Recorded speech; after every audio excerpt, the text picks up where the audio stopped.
When was the last time you listened to The Summer of '69 by Bryan Adams? I have major issues with that fucking song.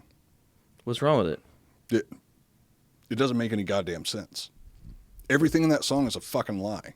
An absolute fucking lie. What do you mean? Everything in the song is a total goddamn lie. Explain. See, even Bo is upset about it. How's it a lie? The Summer of '69. So, The Summer of '69 by Bryan Adams, he talks about how, first off, Bryan Adams was 10 years old in 1969. Every single thing that he claims occurred in that year is bullshit. Did he write the song? Yeah. Yeah, he's a Canadian singer-songwriter, so, He played take until that his as you fingers will. bled? So he says, over the course of the song, he says that, let's see, he got his first six string at 10 years old. He saved the money up for it himself at 10 years old. How was he saving up that money? Well, he was working at a drive-in theater. What fucking drive-in theater is actually hiring a 10-year-old? Back then? That's still child labor. You're not going to get a job at 10 years old. Back in Oxnard, there was 10-year-olds making me tacos all the time. Oh, a family-run business. You're talking about Mexicans also, which they're hardworking from the start. So, okay, I'm talking about a Canadian white guy. What? He's Canadian? What white Well, I don't like the 10-year-old song now. Canadian are you going to find that's going to be willing to work at 10 years old? Not going to happen. He's really only 10? In 1960, well, he's not now. He's like probably in his 50s or 60s at this point. How old is Bryan Adams? He was born in 1959. So he could shred guitar when he was 10? No, that was the rant that I was trying to get into. So you're saying he could shred at 10? That's fucking awesome. No, I'm saying it's all a fucking lie. Okay, what else is a lie? He was 10 years old, and he got his first six string Okay. by working at a drive-in theater. Okay, that's still possible. Highly unlikely. The part that really fucks me up is him saying the reason that he started his first band at 10 years old, and the reason the band broke up was because Jody got married, and then I think it was like fucking Mike Susie or quit. Steve or somebody else quit the band. What fucking 10-year-old's getting married? This is Canada. Well, just because he was 10 doesn't they mean don't the have other members in the arranged band were marriages over 10. there. Maybe he was the youngest in the band, and the rest were like in their 20s. I still have 'Cause he major shredded. issues with I have major issues with like the Michael song Jackson. overall. All his brothers were like 10 years older than him. Fuck Bryan Adams. That's all I'm trying to say. He's overrated, and he wrote a song that is nothing but fucking lies. Okay. And he wrote it about the summer of '69, which is partially what we're going to be talking about today, because today's episode is episode 69, and it's all about 1969. Iconoblast. We put the past on blast. Hit 'em with the truth, with things you never knew. Nobody is safe, no thing to place. Got Joel and Coop with history in your face. Iconoblast. Have you ever 69? Yeah. With a man or a woman? Why does it matter? It It's matters still to me. fun. Well, honestly, it's still pointless. Have you ever If- gotten off during 69? That's the real question. No. Have you ever had fun 69ing? No. Because if one person in that situation is doing their job, the other person can't focus enough to do their job. Have you ever done it standing up? Look at me. Do you think that I can hold another person? Okay. But I was about saying reverse before reverse 69, that's a totally different story. It doesn't take a whole lot of doesn't really take a lot of experience or talent to lick an asshole the proper way. It just always feels good. So you have done reverse 69 with a man. Good to know. I'll tell Dan. I didn't say with a man. Not going to deny that's it. True. Long story short, what I'm trying to get at is fuck Bryan Adams. Okay.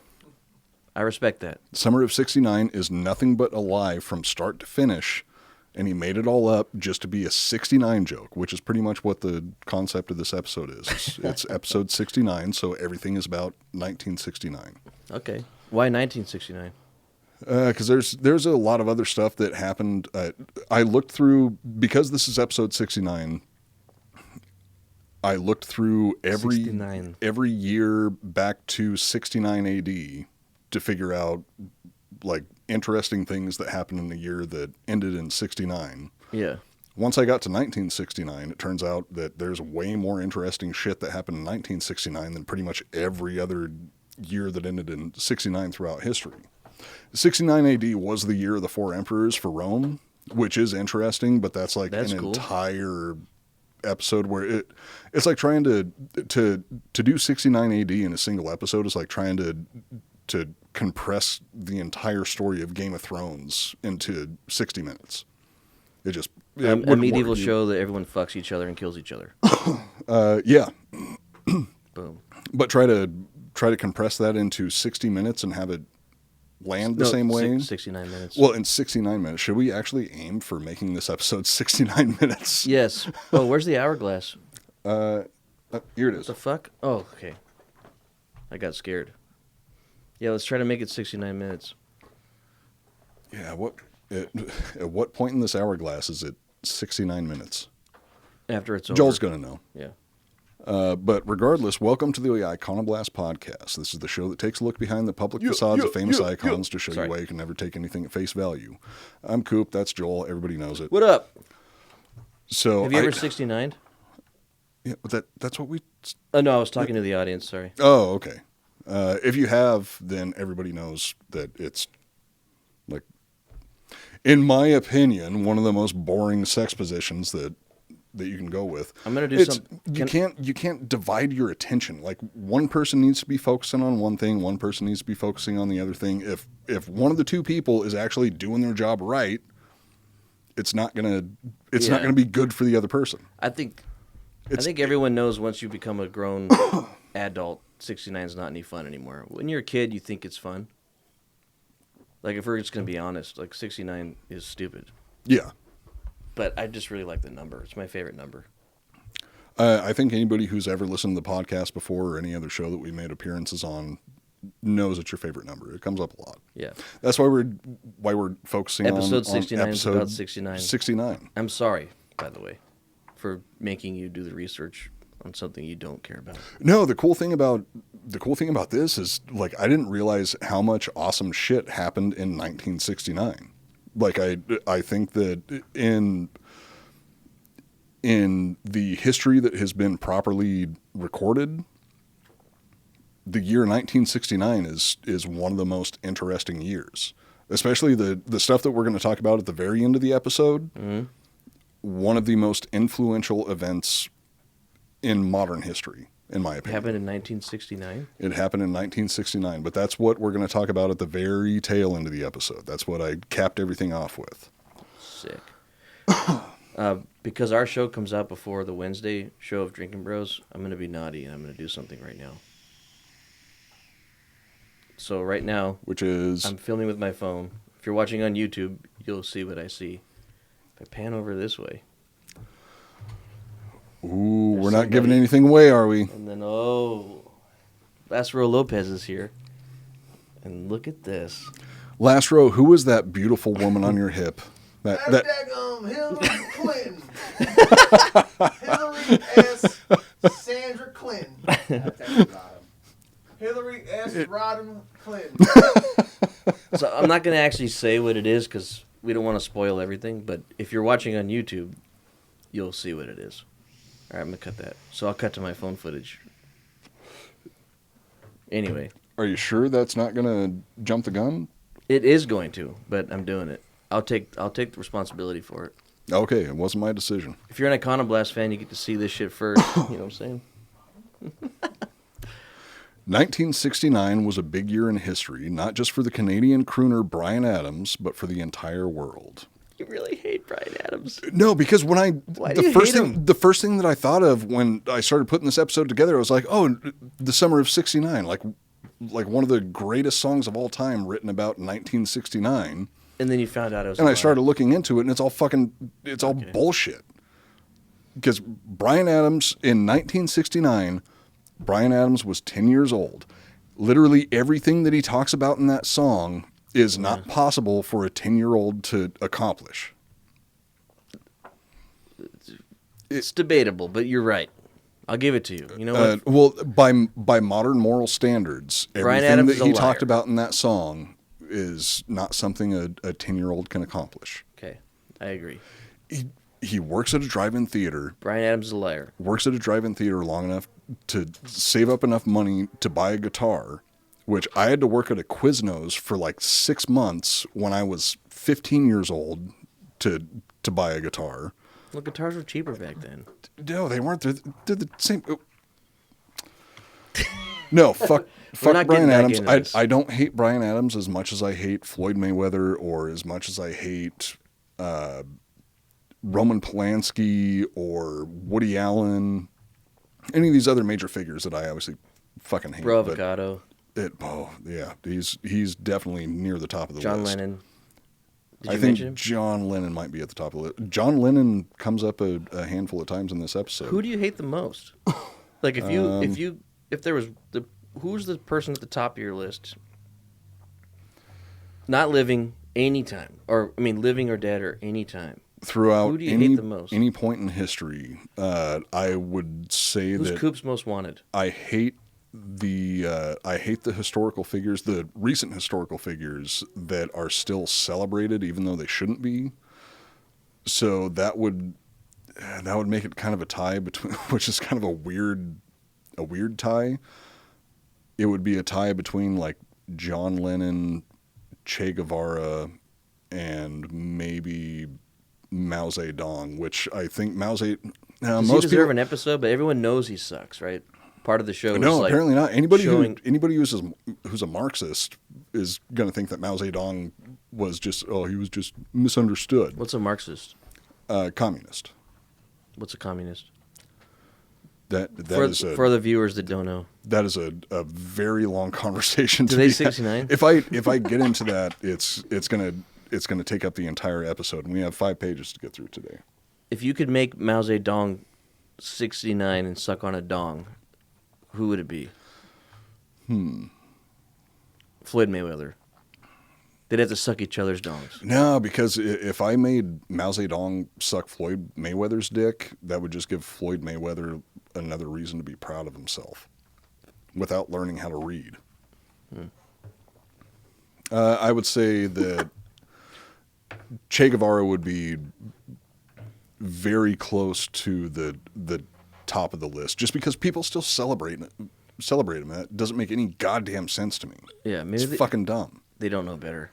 They need to watch our 3-part series on Che Guevara. No, they should know better. Like shit. the people that still celebrate him haven't spent enough time reading about the shit that he did. And well, no one does. It's word of mouth, and then you're a kid and you think it's cool. Actually, and then you wear the shirt. I mean, that would be right? the same thing about John Lennon. I have one shirt that has John Lennon on the front of it, and that's because it's making fun of John Lennon. Yeah. I don't celebrate John Lennon regardless of his musical accomplishments, because we all know it was Paul McCartney and George Harrison. Definitely wasn't Ringo Starr that pulled all that shit off, because nobody gives a fuck about him.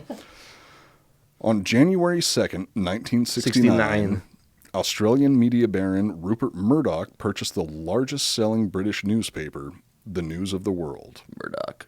Is that the guy in Rambo 2? No, I'm pretty sure Rupert Murdoch wasn't in any movies. Okay. Murdoch went on to own hundreds of media outlets around the world, including The Sun, The Times, The Daily Telegraph, The Wall Street Journal, and The New York Post. He also continued the long-standing tradition of using control over the media to influence world events. Rupert Murdoch is a person that is gonna deserve an episode of their own, because the amount of shit that he's had his fingers in is it's a long list. And I'm not just talking about the children that he has most likely fingered. Fuck. Well, if your name's Rupert, you're dumb anyway.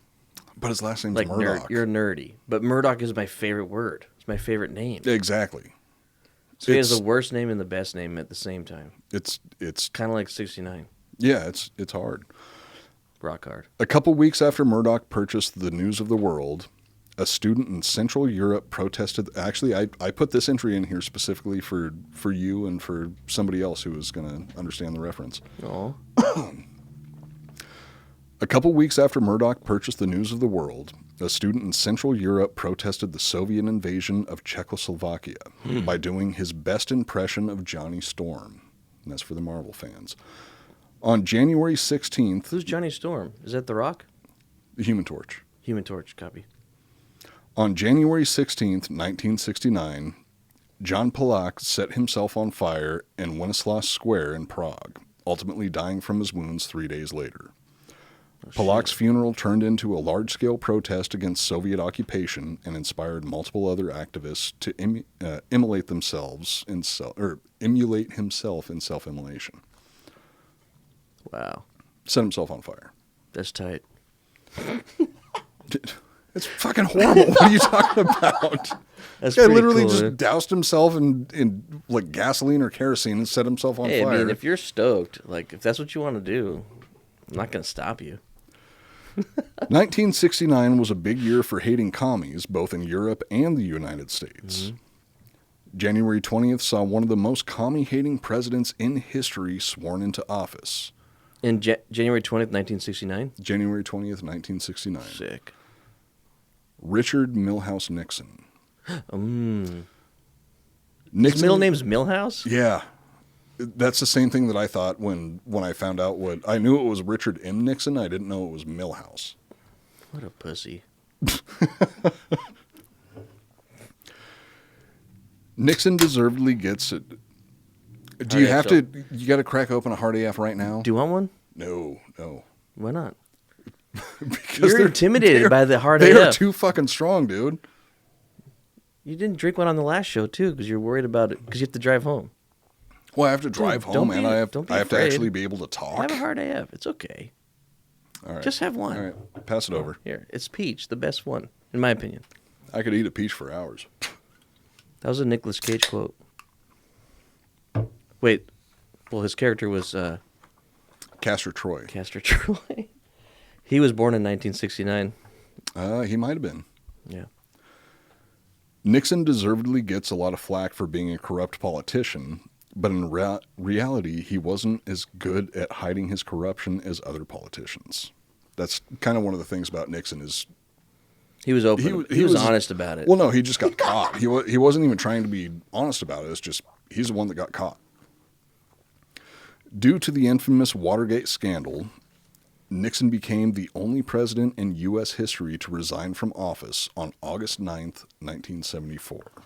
What's So the he was- Watergate he was- scandal? Short version, one sentence. Some people broke into a hotel to get dirt on the opposing political party, and they got caught doing it.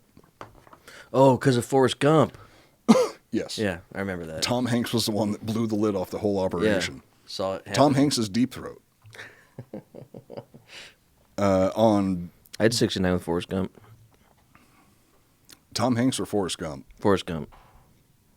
But Okay, only if you're- he's been running across the country, so he's sweaty, hot. Yeah, at that bearded. point, I think he probably already had AIDS, though. Maybe not. He didn't? It's really hard for the dude to get AIDS if a woman has AIDS. Not in my experience. Do you think Forrest Gump's kid had AIDS? Because sometimes it transfers to the kid. I think it always transfers to the kid. There's a 69% chance that it does. No, that I looked that up. 169% chance that it does. So yeah, Jenny from Forrest Gump That kid had AIDS? gave birth to an AIDS baby. Sick. Yes, he was sick. That's And he's- awesome. And he's not going to have a full life. Well, that's good. Life sucks. I'm so jealous of that kid. On January 26th, Elvis Presley recorded the song Long Black Limousine, marking the beginning of his legendary 1969 comeback. And speaking of comebacks, Presley had a reputation for coming on the backs of underage girls. Oh, Jesus. Elvis Presley is a... Pedophile? Dude, no, just overall, absolute piece of shit. We haven't made it through, I think it's been about 10 episodes in a row where we talk about pedophiles or pedophilia. I mean, it's a pretty popular pastime. Presley had a reputation, I wish we had a list of 69 pedophiles. that would be Easy. Yeah, that would be way too easy. Presley's interest in young women Elvis was well Presley known was a amongst his friends and colleagues, although it wasn't necessarily condoned. According to people close to him, Elvis wasn't confident in his sexual abilities, so to avoid embarrassment, he found young girls who didn't have enough experience to make any comparisons. What? Yeah. Wait, Elvis couldn't fuck? No. I don't know if he could fuck or not. It's just he had such little confidence in his abilities that he didn't want anybody. Oh, he was insecure. An insecure pedophile. That's cute. That's one way to put it. Pretty much that's what he was doing is he didn't want anybody to think that he wasn't as amazing as he thought that he was. So by hooking up with little girls, they wouldn't be able to say like, "Oh, that was horrible," because I can compare it to all these other situations. Actually? Very underage. Proven? Yes. Well, let me. The king seemed to find 14 to be the prime age for him to take advantage of them. Among the many teens Elvis sexually abused was his first and only wife, Priscilla, who the wiggly-hipped shit-stain began courting when she was only 14.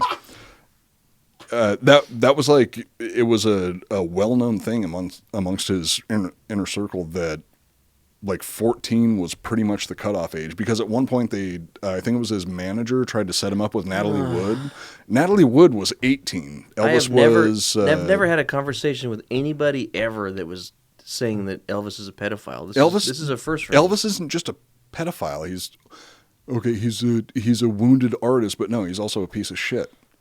His entire career is based off of ripping off appropriating music. a culture. Yeah. And also, he didn't have black hair. He had blonde hair. He dyed his hair? He dyed his hair because he thought it made him look cooler. Fucking Elvis was a pedophile? Fuck. Everybody is. The pedophile part is what you're going to get hung up on, not the fact that he's dyeing his hair. That's bullshit. No, Elvis should not be idolized in any way, shape, or form. Damn. He was a I never liked any Elvis piece of songs. shit.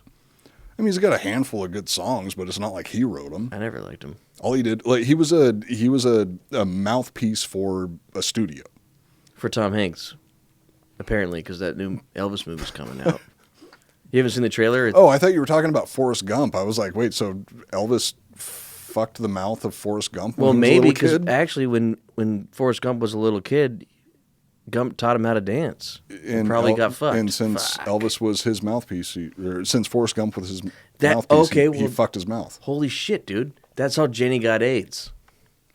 She got it from Forrest Gump, not from because Elvis gave it to Gump. Gump gave it to Jenny. She's an angel. That was prior to the 1980s, so AIDS wasn't around at that point. But I thought you said I don't want to poke I any thought Jenny holes in had AIDS. Jenny did have AIDS. It was after the 1980s, though. Oh. Elvis started AIDS in 1969. Final answer. So, yeah, Elvis hooked up with his only wife, Priscilla Presley, when she was 14 years old. But he was also known... So, what I was saying about Natalie Wood earlier, his manager set up a meeting between him and Natalie Wood when Natalie Wood was like... she's a actress. And she was like a bombshell. Okay. Like the reason the meeting was set up is because their mutual managers thought, oh, this is going to be a power couple. It's going to be the Brangelina of what, like the 50s. Okay. So Natalie Wood goes in to hook up with Elvis in his bedroom, and all of a sudden she comes storming out. She's like, he won't even have sex with me. What the fuck is going on? What's wrong with me? And just like storms out of the house. And the thing is, Elvis was just like, oh, well, you're too old. You're not young enough for me to fool, so I'm not going to have anything to do with you. Yuck. While one legendary piece of shit was in the process of making a comeback, another legendary piece of shit was performing live for the last time with his horrible, overrated fucking band. You know John exactly Lennon. who I'm talking about. On January 30th, the Beatles gave their last public performance on the roof of Apple Records in London. The group played for 42 minutes before local police finally did their job of fucking serving and protecting the community by asking the Beatles to shut the fuck up. Surprisingly, Cool. Apple Studios is located at 3 Savile Row, which shares a name with another legendary piece of shit, Jimmy Savile. Have you ever heard of Jimmy Savile before? Oh, Jimmy Savile. Wait, Jimmy the Savile Beatles broke up in 1969?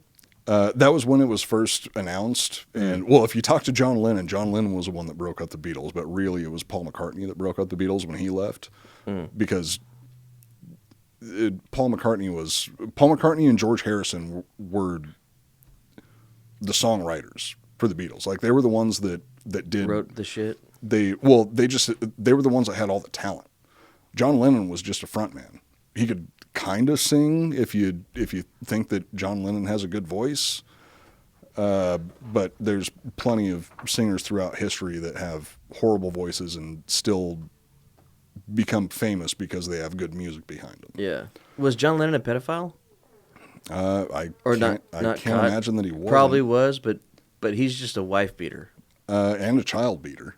Yeah, so he's a piece of shit. For what we know for sure is that he beats women. And an adulterer and multiple other things. But John Lennon was just he might overall, not be a pedophile.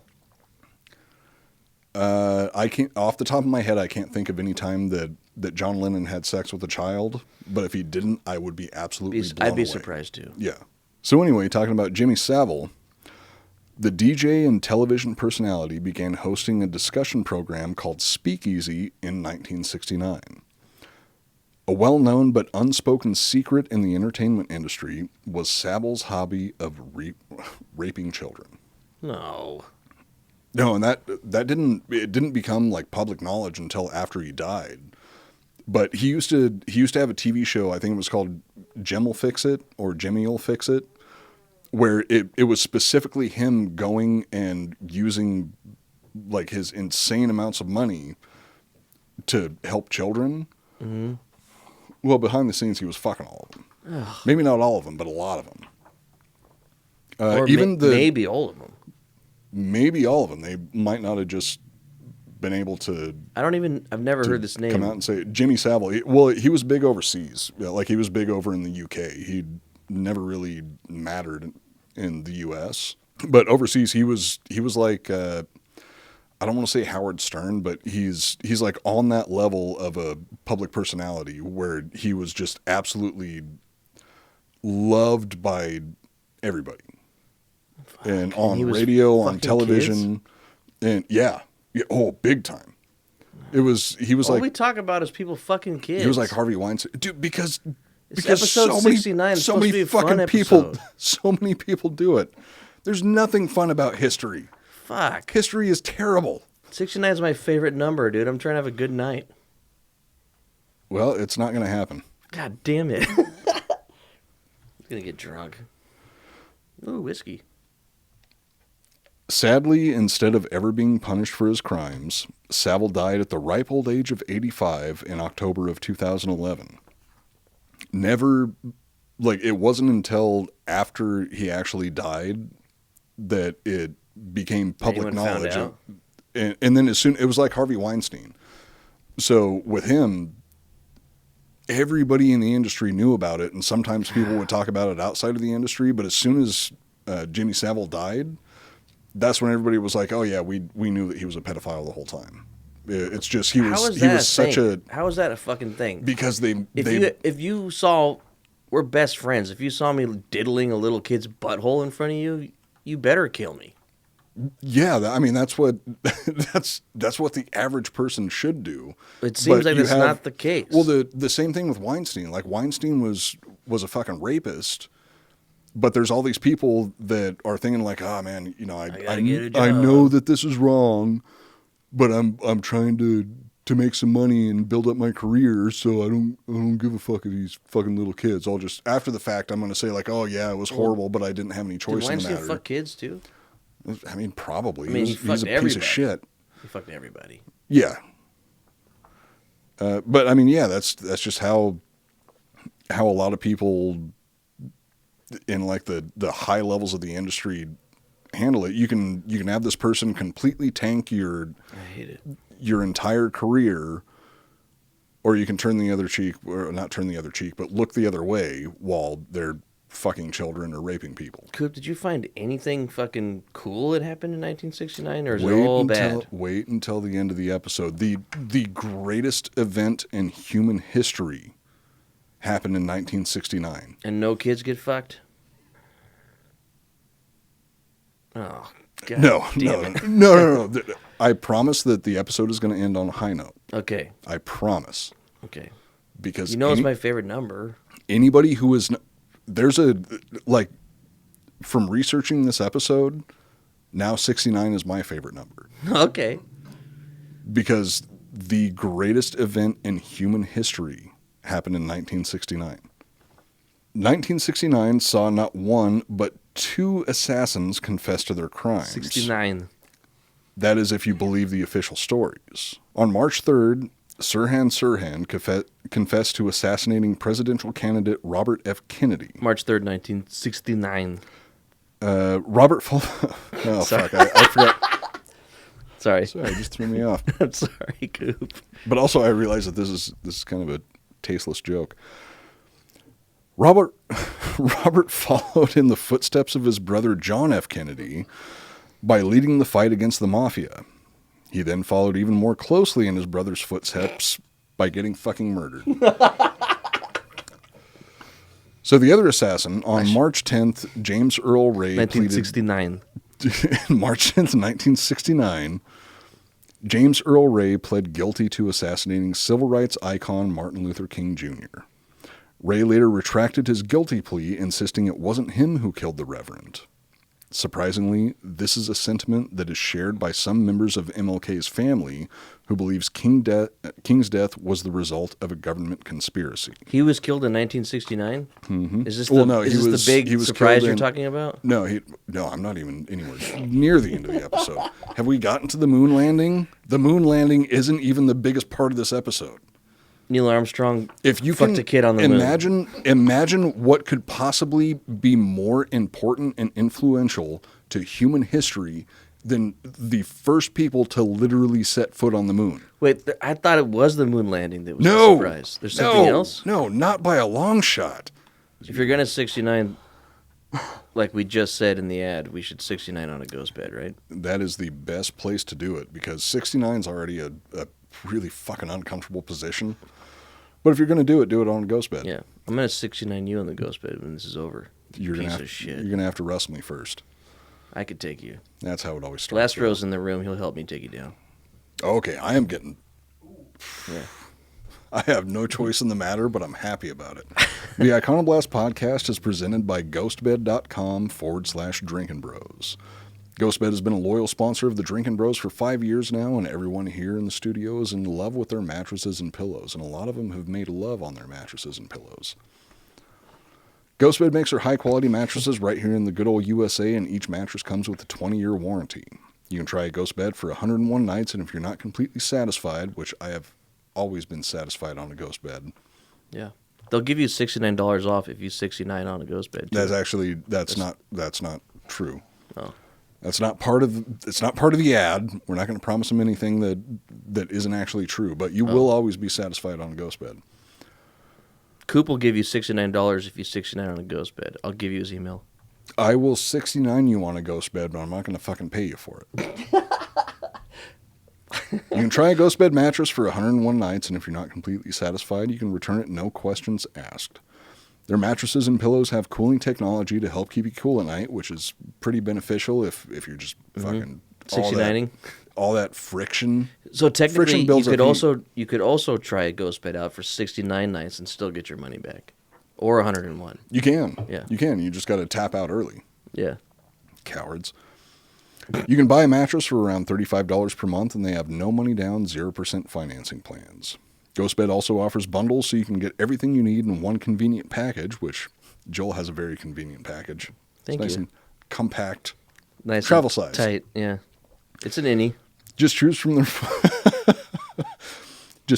their 4 mattresses and then pick your bundle. So whether you just need a mattress and a frame or you want it all like their cooling pillows and sheets, you can always get the best bang for your buck. Right now, Ghostbed is offering... Why do I just want to keep making fucking sex jokes through this? This is episode 69. Okay, so it's fitting. Yeah. Right now, Ghostbed is offering a flash sale where...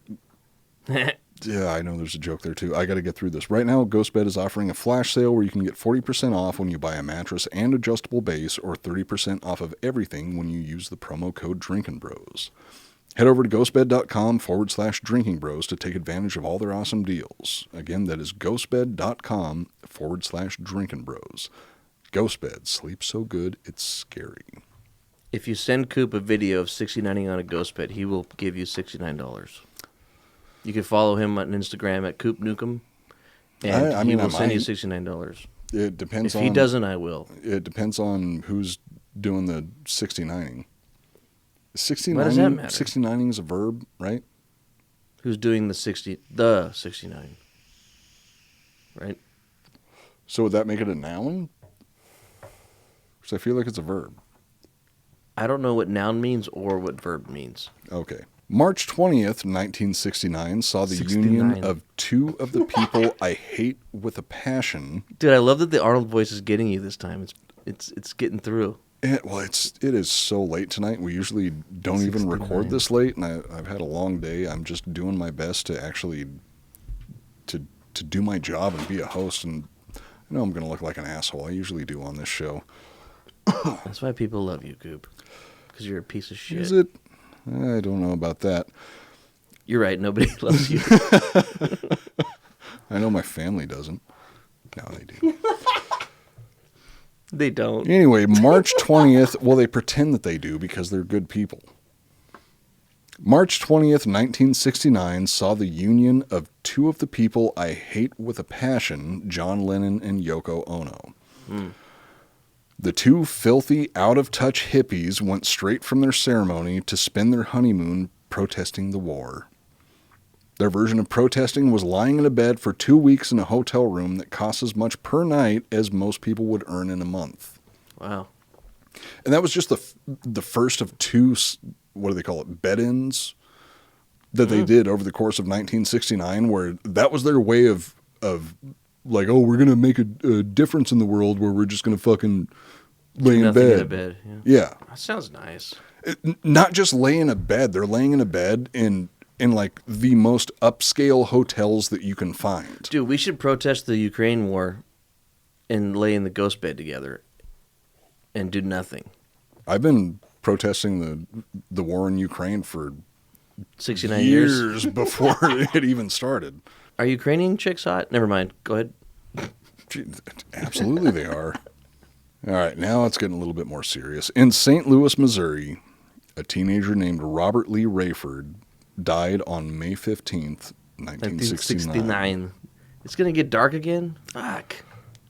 The condition he had been suffering from baffled the medical community as nothing like it had ever been seen before. Years later, in 1984, Robert was identified as the first known carrier of HIV/AIDS in North America. Why couldn't it have been fucking John Lennon? With the amount of people that he fucked over the course of his life, why couldn't he be the first person to contract AIDS? Well, he didn't fuck a monkey. I don't think that Robert Rayford did either. I think that he was the victim of somebody else. That fucked him. And he was a teenager also. But seriously, why couldn't he get AIDS from Yoko Ono? Yoko Ono, I would not put it past her to fuck literally anything. Was she cheating on him? I mean, but well, who's going to be dumb enough to fuck Yoko Ono besides John Lennon? Was she hot? No, God, no. Do you guys think she was hot? No. No, Yoko Ono was fucking hideous. Still is. What was the? Oh yeah, she's just gotten worse over time. What was the boner for it then? There must have been something. John The Lennon vagina was fucking the other stupid. way. It was horizontal. It was unique. Drink. It was the only that was unique. racist. Okay, yeah. Cheers. So it was the only unique sexual experience that John Lennon ever had. Probably because it was the only one that he didn't enjoy. On May 25th, 1969. Midnight Cowboy, the first and only X-rated film to win an Oscar, was released. The film stars John Voight as Joe Buck, a naive sex worker, and Dustin Hoffman as Ratso Rizzo, a crippled Dustin con Hoffman? man. John Voight and Dustin Hoffman. Oh, shit. They got an Oscar for a rated X film? Well, it was I rated didn't know at- about this. Back then, Brokeback Mountain would have been rated Rated X. Because they 69. Do they 69 on Brokeback Mountain? Not, I'll watch it tonight. Not on camera. No, trust me, I have the film memorized from start to finish. They don't. Okay. The film follows Voight as he moves to New York to become a male prostitute. Although initially receiving an R rating, this was later changed to X due to a psychologist saying the homosexual content could convince young boys to start sucking cock for money. Quote unquote. Quote unquote. Well, I mean, that wasn't a direct quote, but that was paraphrasing what they were saying. Which it would take me a whole lot more than that to get the urge to suck a dick. That much. Well, it depends on whose it is and what I get out of it. Yeah, I've seen you do some wild Speaking shit. of speaking of people whose cock I'd suck, Last Row Lopez is in the studio tonight. Later that summer, the U.S. began making steps towards ending the war in Vietnam. On July 8th, 1969. the first U.S. troops were withdrawn from Vietnam, signaling the beginning of the end of one of the most, if not the most, unpopular wars in U.S. history. Yeah. It would take an additional 6 years before the war actually ended, following the fall of Saigon in April of 1975. This next thing we're going to talk about is, I mean, it's fucked up, but for some reason it's not that I find it funny. It's just so revealing about how politicians and powerful people live by different standards than literally everybody else in the world. So the Chappaquiddick incident. The what? Chappaquiddick. Huh?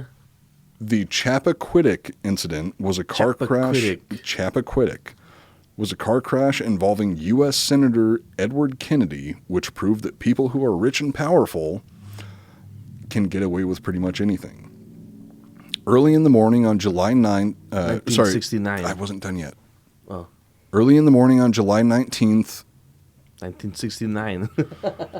Edward Kennedy was driving home drunk from a party on Chappaquiddick Island in Massachusetts. While crossing a bridge, Kennedy lost control of his car, which subsequently skidded off the road and into a pond. Luckily for Kennedy, he was able to escape from the submerged vehicle and return to Lawrence Cottage, where he was staying for the night. Of course. Between 9 and 10 hours after the accident, Kennedy suddenly realized he had forgotten something in his car. His wife. His 28-year-old girlfriend. Oh, God. Hey, Last Row, will you cover for me for a minute? You have to switch, too. You can do it. I'll show you. Come here. Get in here. If you want. You don't have to. Just leave it on number 2, bro. I'm Joel. We know what everybody wants to see. Hey, that sounds pretty good. 69. I'm 69. Yeah, so when you push one with Coop Talks. See that? Oh, I'm in the way. Well, now you're in the fucking way. Nobody wants to see me when you're here. Everyone wants to see you, brother. You're a gorgeous man. No. Not when Last Row Lopez is in the building. Hey, Trust thank me. you, brother. So between 9 and 10 hours after the accident, Kennedy realized that he had forgotten his girlfriend in the car, who was 28-year-old Mary Jo Kopechne. Unlike her chivalrous boyfriend, she was unable to escape and ultimately drowned in the accident. To this day, Kennedy maintains that he attempted to rescue her but was unable to pull her from the vehicle. So instead, he just went home to sleep off the booze like a gentleman. Well, that's what you're supposed to do. Your lady dies, and you're like, oh, well, I fucking tried. Going Hey, home. well, shit, I tried. But seriously, like overall, I cannot believe that he gets in this accident, leaves his girlfriend in the car, and she drowns. And instead of doing anything else, he's like, well, fuck. I guess I'll just go to bed. Look, girlfriends, I mean, they're hard to remember, easy to forget. You know, he gets in this wreck. He's just like, I don't know what the fuck's happening. You know, but I mean, the fact that she wasn't the driver in this wreck, you would think that she was driving. Considering the accident, that's a pretty safe bet to make. But he was drunk at the time. So that pretty much puts him at the same level as the average female driver. Well, legally, that makes him, like, not at fault, right? He wasn't in control. Someone, he can't get in trouble for that. No, actually, yeah, that's. I would say that if you've been drinking too much and you make a bad decision, it's not your fault. Someone else's. I will stand by that. Unfortunately, the courts don't, in my experience.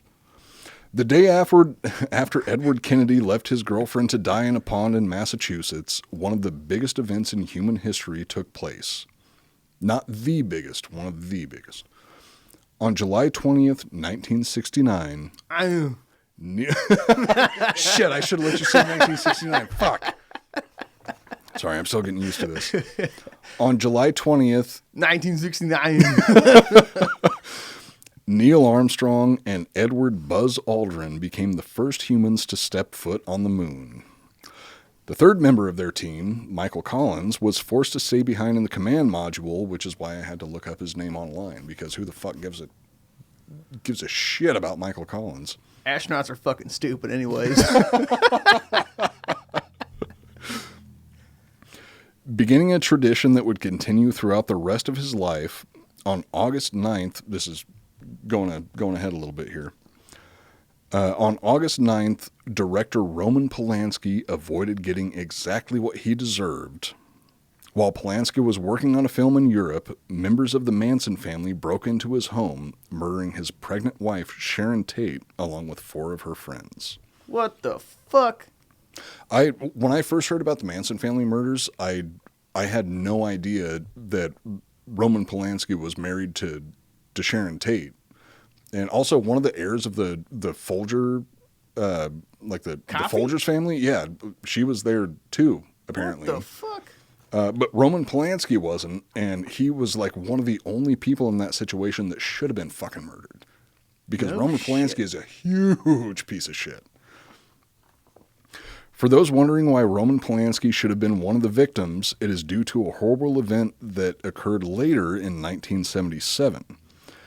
Polanski drugged and raped a 13-year-old girl named Samantha Jane Gailey after luring her to Jack Nicholson's house, of all places, for an alleged photo shoot. After taking pictures of the young girl, Polanski gave her champagne and a Quaalude before raping her.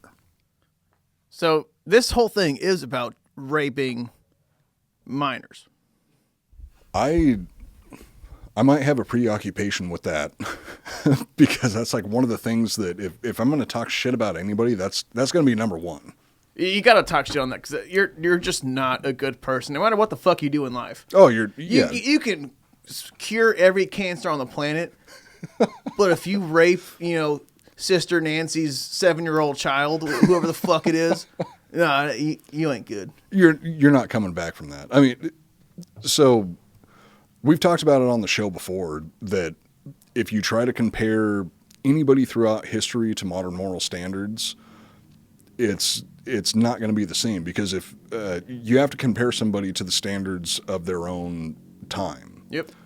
The stuff that I'm talking about here, these are people that did fucked up shit when everybody knew it was wrong. So yep. Roman Polanski fucking a 13-year-old kid, even back in 1977, people were frowning on that.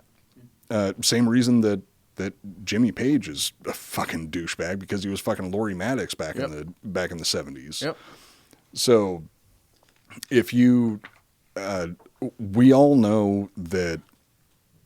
I mean, this is a bit of a hot take, but we all know that slavery is a horrible fucking thing to put anybody else through. If you go far enough back in history, that was condoned by the people of the time.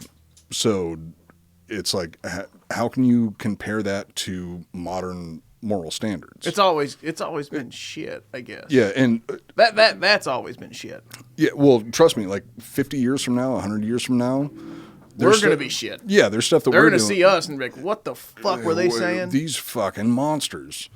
But overall, yeah, just don't fuck kids. Don't force other people to do anything. Give everybody their freedom. Don't kill anybody unless they need it. There's people that need to be If killed. you fuck kids, you need to get killed. But yeah, if you fuck kids, you need to get killed, which Roman Polanski is still alive and still working. I'm not going to say he needs to be killed, but if he dies, if he just randomly dies, it's a good thing. If somebody does it, I will understand. Let me see where I left off. Okay, so to avoid prosecution, Polanski fled to London and then France in 1978. This child-raping fuckstain doesn't even deny that he did it, because in his autobiography, he defended his actions by insisting the sex was consensual with a 13-year-old that had been given champagne and Quaaludes. In the years since the sexual assault occurred, Polanski has continued to direct films and receive support from world-famous celebrities, including Martin Scorsese, Bill Cosby. And, no, actually, this probably inspired Bill Cosby. Like, I can get away with this shit. If Polanski can do it, then shit. If Polanski can do it, then I'll stick my pudding pop in this little girl. So Martin Scorsese, Wes Anderson, and Harrison Ford. But those are only a few of the over 100 important people in the film industry that signed a petition to support Roman Polanski. Unsurprisingly, Woody Allen and Harvey Weinstein were also supportive of Roman Polanski. That's what you call a shocker. What the fuck? You would never expect that of those two dickheads. So something that I think Joel is going to be very happy to know is when Arnold Schwarzenegger was asked about the whole situation with Roman Polanski, Arnold Schwarzenegger said something along the lines of, he said he's a very talented director and artist, but he needs to be punished for what he did. Yeah. So I think that's fair. 1969 was such a big year in history that all of the major events would never fit into a single episode.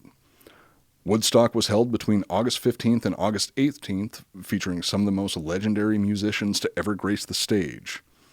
The period known as the Troubles began in Northern Ireland, leading to 30 years of conflict that resulted in nearly 4,000 deaths, which I didn't know that the Troubles in Ireland killed that many people. I mean, over 40 or 30 years. Is that when the IRA was started? Yeah. Oh, yeah. Like that whole battle between wearing ski masks with like these old HKG 3s and gangster shit like that. And fucking, they looked badass as shit. The Cranberries, I'll give the IRA that one. The Cranberries kind of came out of that situation too. So if you're a fan of the song Zombie, you got to give it a little credit. That's a fucking really good fucking song. And it'll get stuck in your head so fucking fast. You just got to put a picture of like in your head. Oh, dude, it'll hey, and that's all it is. Everyone's singing that. It's a fucking earworm, that's for sure. So Scooby-Doo, Monty Python's Flying Circus, and Sesame Street all aired their first episodes in 1969. So that's the bomb you were dropping, was Sesame Street. No. That's the greatest thing in mankind. I'm almost there. Trust me. This is... If the moon landing wasn't the greatest thing to happen in 1969... Woodstock wasn't the greatest thing to happen in 1969. But Sesame Street? Come on. Even Sesame Street. Trust me. Just... This shit's gonna... It's gonna blow your fucking mind. Also in 1969, the Beatles released Abbey Road. John Lennon quit the Beatles. Led Zeppelin released their album Led Zeppelin 2, which featured hits like Whole Lotta Love and Ramble On. Mudfish Guy. Yes. Yep, he was part of it. Well, not just Mudfish Guy, also pedophile that kept Lori Maddox in a hotel room and sexually abused her. The Rolling Stones released Let It Bleed, featuring tracks such as Gimme Shelter and You Can't Always Get What You Want, and the Hells Angels stabbed a guy to death at a Rolling Stones concert at Altamont Speedway. Two of the most influential events in modern history also occurred in 1969, events that continue to shape our daily lives. On October 29th, for the first time in history, a digital message was sent using something called ARPANET. ARPANET was one of the first networks to utilize TCP/IP protocols, or to put it in non-nerd language, in 1969, the basis of the internet was invented. But the most influential event of 1969 occurred at 301 Southland Drive in Lexington, Kentucky. The B-52s were born. No, not. Oh, well, shit. If that's true, then I'm wrong about the most influential event in 1969. So at 301 Southland Drive in Lexington, Kentucky, a restaurant named Cape Codder was replaced by a new carry-out restaurant that would revolutionize the food industry for decades. This new franchise would bring smiles to faces of customers all across the U.S. and become one of the most beloved fast food establishments in the world. Long John Silver's. On August 18th, 1969, the doors of the first ever Long John Silver's opened. Lying. Are you You're fucking serious? Lying. There's no fucking way. No, I am 100%. Yes, it was fucking Long John Silver's. I'm not joking. I thought you were going with McDonald's or Give something. me the script. What the fuck? Give me the script. Look at it. There's no fucking way. Look at it. Holy shit, it's written in paper. It's Long John Silver's. No, No fucking joke. Holy shit. I am. Never even ate it a long time. No one ever has. Nobody does. No one's ever eaten Long John there. Silver's is the front for a fucking criminal empire or something, because nobody eats at Long John Silver's. That was the joke. What the fuck? I am fucking. I set that up in a way where I was thinking like, okay, so it's got to be McDonald's, right? Yeah. No, it's. You said smiles God on damn it, faces, it's and I was just fucking- like, I thought, what's the most obscure fast food restaurant that no one goes to? I'm like, Arby's. I'm like, nah, we have the meats. No, not Long John Arby's. Silver. What's the fast food restaurant that I haven't eaten at like ever or at Literally least ever. in like 20 to 30 years? Long John Silver's. Nobody fucking eats there. How are they even still open? Joe, I want to get your take on this historical fact of Long John Silver's. Well, So come on in, take the mic. Plug yourself. Oh yeah, I'm Last Row Lopez. You can find me on Instagram at Last Row Lopez. I go to college football games and throw parties in the last row. If you find me and take a picture with me, I will buy you a beer at this stadium. Big things to come. I'm going to school for something which is pretty sweet, and that's about it. You want to tap then, Bert. It's safe then. You have to stand on the chair, I guess. I can just maybe do that. This is. Oh, you can see it there. Yeah. What do you see? If you have never tuned into the Drinkin' Bros History channel on YouTube to watch Iconoblast Podcast, you're missing out on one of the greatest tattoos that I've ever seen. It is. You have to go on. No. You have to Don't- view it to see it. We're not gonna. Yeah, we're not gonna try to describe gonna it. describe it. You will see it on the Drinkin' Bros History channel on YouTube. Long John Silver's was the big surprise. Well, yeah. You I son can't of believe a- that. I should have known that. How did you say out of that? How did you anybody, guess that? Out of anybody, it was going to be Last Row Lopez that fucking called it. Oh, I did fuck up the angle. Shit. Read this fucking script. I didn't know what the show was about. No, you didn't. That's why I was so fucking amazed that you just called it. Because there's so many other shitty fast food chains that you could say like, oh yeah, it was fucking. Sonic's that. Well, no, Sonic's is pretty good. I like Sonic's. That's how you know it's meant to be, Scott. But yeah, the greatest event to happen in 1969 was Long John Silver's opened. That's so fucking. I seriously can't believe that you called it. Anyway, Joel, what was your favorite event that happened in 1969? The year that Jack Black was born. I don't know if that's true. Was it? There's no way. I don't. Yeah, he was born in 1969. You sure? Yeah, guess who else was? Kate Blanchett. Kate Blanchett was born in 1969. 1969. Yeah. Okay, so the Not second greatest event that happened in 1969 was Long John Silver's opened. The first greatest event was Kate Blanchett was born. I got a list of people that are born in 1969. Ready? Jennifer Aniston, Cate Blanchett, Dave Grohl, Matthew McConaughey, Jennifer Lopez, Renee Zellweger, Ice Cube, Gwen Stefani, Dave Bautista, Jack Black, Peter Dinklage, Jason Bateman. I don't know who that is. Jason Bateman from Wes Anderson. Paul Rudd. Well, he was also in the Marilyn Manson was born in 1969. Gerard Butler was born in 1969. So was Jay-Z and Edward Norton. What? Yeah, dude. Seriously, 1969 was a fucking insane year. Yeah. I wish I was born in 1969. I'd be rich right now. Bryan Adams wrote The Summer of '69. But fuck Bryan Adams. But in fuck the ass. Bryan Adams. Somebody has. All right. Well, anyway, that's it for this episode. Let's go ahead and close things out because I got a thanks for covering for long me. drive. Last Row. Sorry for dropping that bomb on you. I can't believe that Last Row Lopez made a surprise appearance on the show. He looked hot, right? Yeah, dude. Always. Yeah. So we are. I don't want to promise anything, but the Ides of March are coming up. And there's something that we should probably do. That we're not allowed to do, but we'll do. Well, it would be a bonus episode.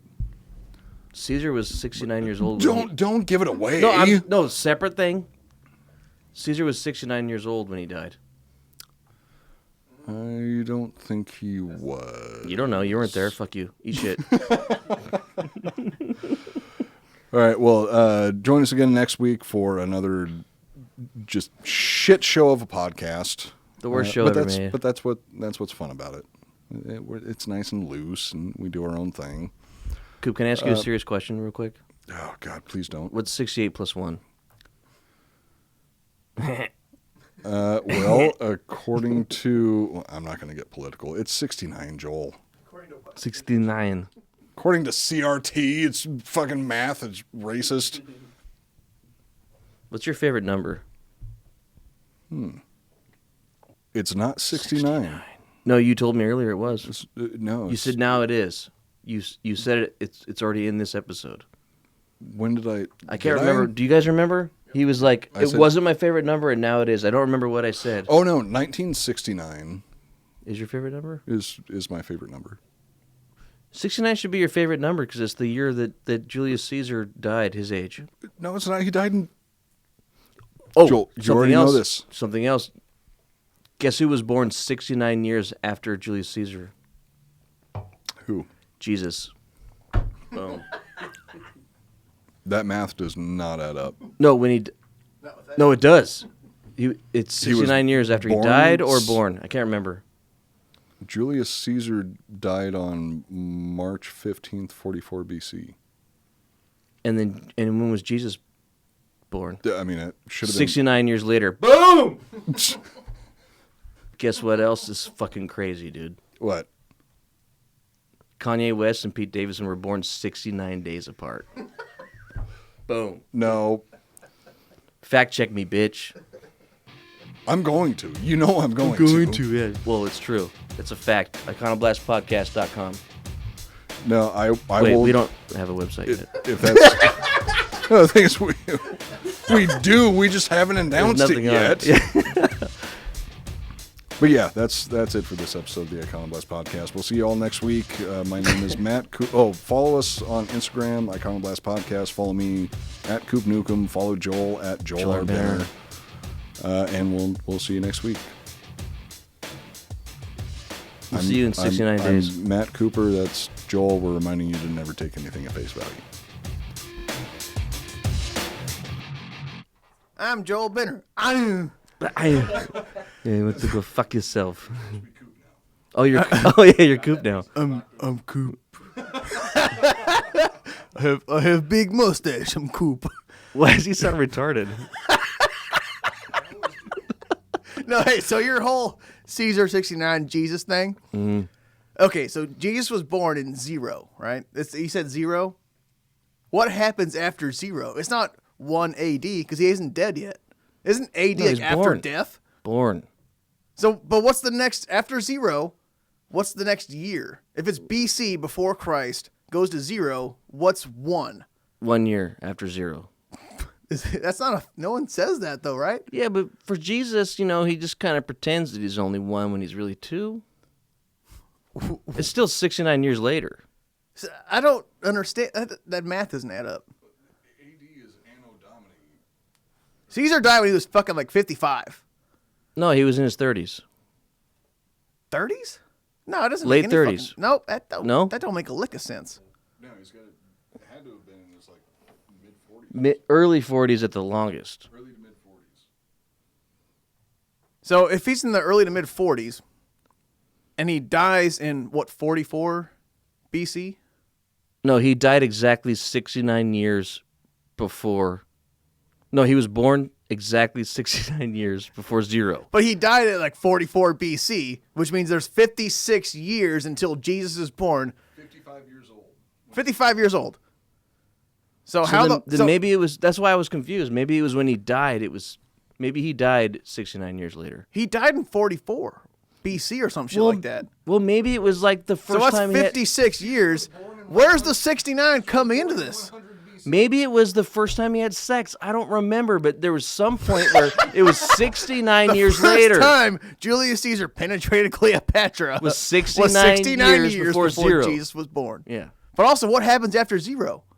I don't give a Because fuck. all we know is like it's what's like AD is like after death of It's Anno Domini. It's the year of our Lord in Latin. Anno Domini is the year of our Lord in Latin. Let me tell you something. You know what happened? So he's just born in 69 anal? days, 69 years after 0 was year 69. Think about that for a second, you son of a bitch. 69. Yeah. Okay. So maybe it was 69 years later after the first time that Julius Caesar fucked Cleopatra. Maybe that's what it was. That's what it is. That's the only thing that can possibly make sense. Cleopatra was born in 69 BC. Is that real? See, 69 is the best number. Cleopatra was born in 69 BC. Skating out of this by the skin of his teeth. I don't know how the fuck this Nah, is happening. it's just everybody thinks they know everything. And then when I'm the one that knows the truth. Cleopatra's great ancestors founded Long John Silver's. Like, let me bring the fish of the Nile to America. Yardines. She grabbed the shitty fish from was it the Red Nile? There's two Niles. It's the Red and something else. But yeah, she brought the shitty fish. The 2 Niles 69. 2 Niles 69. She grabbed those fish from those 2 Niles 69 And made the fish and 69. brought them to America.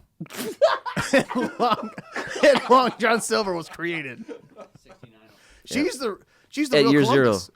She's the real founder of America. Well, a lot of people don't know that. It's true.